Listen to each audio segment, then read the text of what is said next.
Tēnā tātou katoa, kei konei ki o tautahi mō te Hīkoi a Te Reo Māori, nau mai hara mai.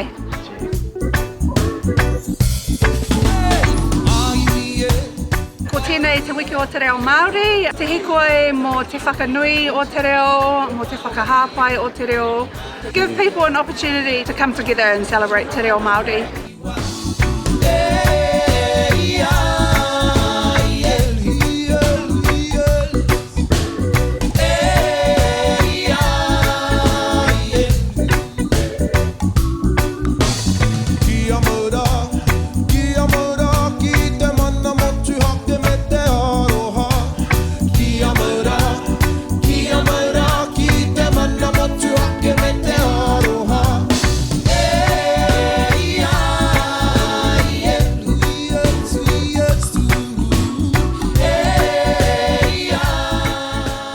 Oh, there's been so many people that have pulled all these things together. Tuatahi, Christchurch City Council, they've been really supportive in helping me make all these things happen. Alice Cinema, the team at Tūranga at the library, all of the volunteers that have been partaking and helping and doing everything they've been doing.